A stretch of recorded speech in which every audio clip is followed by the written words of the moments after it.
रामकृष्ण हरी मित्रांनो, आपले स्वागत आहे आजच्या नवीन व्हिडिओमध्ये।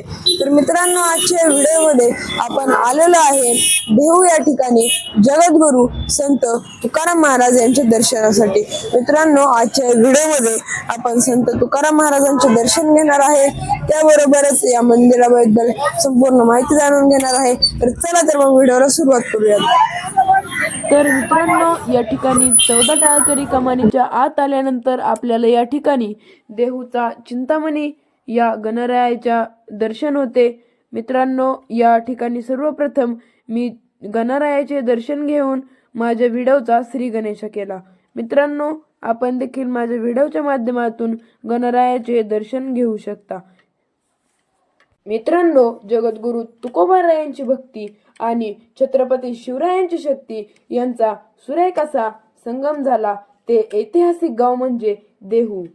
मित्रांनो, तुकोबारायांच्या जन्मभूमीचा व कर्मभूमीचा महिमा वर्णन करताना तुकोबाराया आपल्या अभंगात म्हणतात, धन्य देव गाव पुण्यभूमी ठाव, तेथे नांदे देव पांडुरंग, धन्य क्षेत्रवासी लोकदैवाचे, उच्चारिता वाचे नामघोष।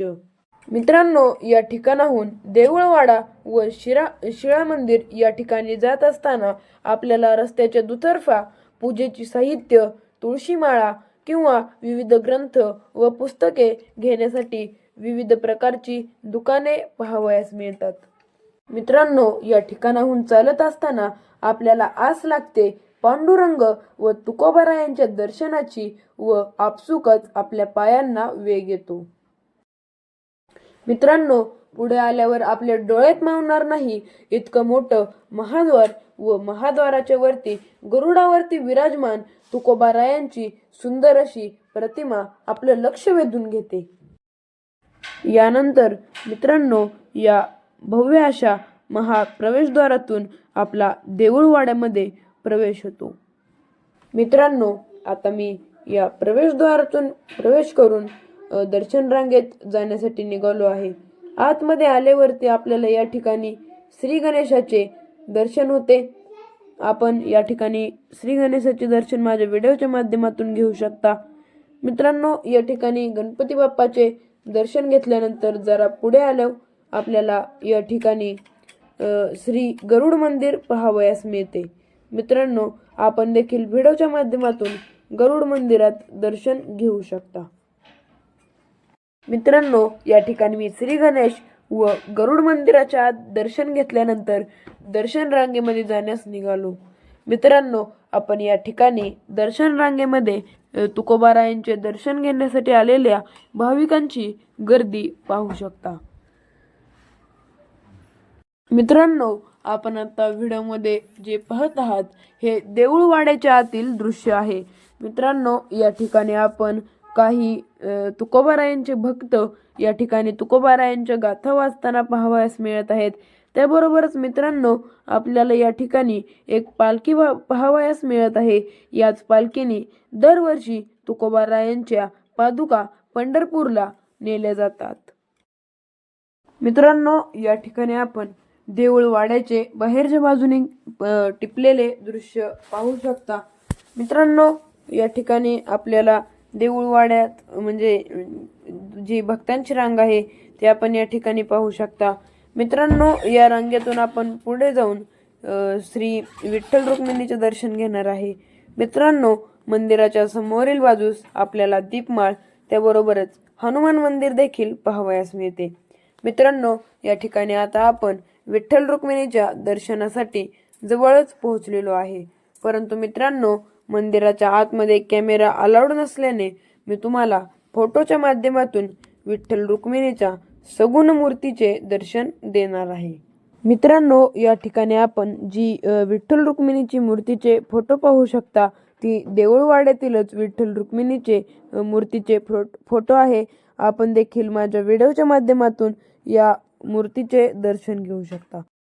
मित्रांनो, यानंतर आपल्याला देऊळवाड्याच्या डाव्या बाजूला प्रभू राम व लक्ष्मण त्याबरोबर सीतामातेचे अतिशय आकर्षक म्हणजे मूर्त्यांमध्ये दर्शन होते। आपण देखील माझ्या व्हिडिओच्या माध्यमातून प्रभू रामांचे दर्शन घेऊ शकता। तर मित्रांनो, आता आपण मंदिराला प्रदक्षिणा पूर्ण करत आहे. मित्रांनो, या ठिकाणी मी म्हणजे प्रदक्षिणा पूर्ण करताना पाहिले की या ठिकाणी तुकोबारायांच्या जीवनातील काही प्रसंग, त्याबरोबरच त्यांनी लिहिलेल्या काही अभंगांचे फ्लेक्स करून या ठिकाणी लावण्यात आलेले आहेत. मित्रांनो, या ठिकाणी आपण मंदिराच्या मागील बाजूस आहे आणि मित्रांनो, या ठिकाणाहून थोडं पुढं आल्यानंतर आपल्याला मंदिराच्या मागील बाजूसच एक हरेश्वराचे अतिशय सुंदर लिंग पाहावयास मिळते. मित्रांनो, आपण देखील माझ्यासोबत माझ्या व्हिडिओच्या माध्यमातून या ठिकाणी दर्शन घेऊ शकता. शिव हर शंकर नमामि शंकर शिवशंकर शंभो, हे गिरिजापती भवानी शंकर शिवशंकर शंभो. मित्रांनो, या ठिकाणी आपण हरेश्वराचे दर्शन घेऊन प्रदक्षिणा पूर्ण करीत मंदिराच्या समोरच्या बाजूला आलेलो आहे. या ठिकाणी आपण आता तुकोबारायांच्या शिळा मंदिरात जाऊन त्या ठिकाणी शिळा मंदिराचे दर्शन घेणार आहे. मित्रांनो, आपण जर या ठिकाणी व्हिडिओमध्ये मंदिराचे बांधकाम पाहिले तर आपल्याला हे दगडी बांधकामामध्ये अतिशय कोरीव व नक्षीदारपणे या ठिकाणी मंदिराचे बांधकाम करण्यात आलेले पाहावयास मिळते. मित्रांनो, आपण देखील व्हिडिओच्या माध्यमातून हे मंदिराचे सुंदर असे दृश्य पाहू शकता. मित्रांनो, तर या ठिकाणी आपण जगद्गुरु तुकाराम महाराजांच्या शिळा मंदिरापाशी पोहोचलेलो आहे. आपण आता शिळा मंदिराच्या आत जाऊन तुकाराम महाराजांचे दर्शन घेणार आहे. मित्रांनो, या ठिकाणी तुकोबारायांची अतिशय सुंदर व सुबक अशी मूर्ती आपल्याला शिळा मंदिराच्या आतमध्ये गेल्यास पाहावयास मिळते. मित्रांनो, शिळा मंदिराचे देखील आपण या ठिकाणी दर्शन घेतले आहे. मित्रांनो, या ठिकाणी काही समाजकंटकांनी तुकोबारायांच्या गाथा पाण्यामध्ये बुडवले होता. त्यावेळी तुकोबाराया या ठिकाणी या शिळेवरती तब्बल 13 दिवस बसले होते. यामुळे या ठिकाणी शिळा मंदिर बांधलेले आपल्याला पाहावयास मिळते. मित्रांनो, यानंतर आपल्याला या ठिकाणी संत तुकाराम महाराजांची जगातील सर्वात मोठी पगडी अरुणजी सुर्वे यांनी या ठिकाणी अर्पण केलेली पाहावयास मिळते. यानंतर मित्रांनो, जरा पुढे आल्यावर आपल्याला संत तुकोबा महाराजांचे ओरिजिनल हस्तलिखित म्हणजे त्यांनी लिहिलेल्या गाथा या ठिकाणी आपल्याला पाहावयास मिळतात. मित्रांनो, या ठिकाणी आपण देऊळवाडा व शिळा मंदिर यांचे दर्शन घेतल्यानंतर आपण तुकोबा महाराज ज्या ठिकाणाहून वैकुंठ गमन झाले त्या ठिकाणी एक वैकुंठ गमन नावाचे तुकोबारायांचे मंदिर आहे. त्या मंदिरात जाऊन तुकोबारायांचे दर्शन घेणार आहे. मित्रांनो, या ठिकाणाहूनच संत तुकाराम महाराज वैकुंठ गमनासाठी सदेह निघून गेले. मित्रांनो, तो दिवस होता फाल्गुन वैद्य द्वितीयाचा, म्हणजेच तुकाराम बीजेच्या दिवशी तुकोबाराया वैकुंठ गमनासाठी निघाले.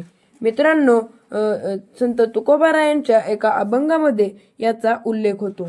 आम्ही जातो तुम्ही कृपा असू द्यावी, सकाळ सांगा ही विनंती माझी. वाडवेळ झाला उभा पांडुरंग, वैकुंठा श्रीरंगा बोलवितो. अंतकाळी विठू आम्हासी पावला, उडी सहित झाला गुप्त तुका. मित्रांनो, या ठिकाणी हे जे मंदिर आहे, हे मंदिर म्हणजे या स्थानावरून संत तुकोबारायांचे वैकुंठ गमन झाले होते. मित्रांनो, यामुळे या ठिकाणी तुकोबारायांची एक अतिशय सुंदर अशी मूर्ती आहे. त्याबरोबरच मित्रांनो, हे मंदिर देखील अतिशय सुंदर आहे. मित्रांनो, या ठिकाणी कॅमेरा अलाउड नसल्याने आपण बाहेरील बाजूने घेतलेली ही दृश्य आहेत. मित्रांनो, जर आपण मंदिराच्या बाजूनी पाहिलं तर आपल्याला या ठिकाणी तुकाराम महाराजांच्या जीवनात घडलेले काही प्रसंग, त्याबरोबरच त्यांच्या जे अभंग आहेत ते या ठिकाणी आपल्याला साकारलेले पाहावयास मिळतात. मित्रांनो, आजही या ठिकाणी आपल्याला एक चमत्कार पाहावयास मिळतो. या ठिकाणी तुकाराम बीजेच्या दिवशी आपल्याला 12:02 या ठिकाणी जो एक नांदुरुकीचा वृक्ष आहे तो हलताना पाहावयास मिळतो. याचाच अनुभव हजारो वारकरी आपल्या डोळ्यांनी घेत असतात. मित्रांनो, आजचा व्हिडिओ जर आपल्याला आवडला असेल तर या व्हिडिओला लाईक करा. त्याबरोबरच हा व्हिडिओ आपल्या इतर मित्रांना शेअर करा आणि अजूनही सबस्क्राईब केले नसेल तर सबस्क्राईब करायला विसरू नका. भेटूया अशीच नवनवीन माहिती घेऊन आपल्या पुढील व्हिडिओमध्ये. धन्यवाद.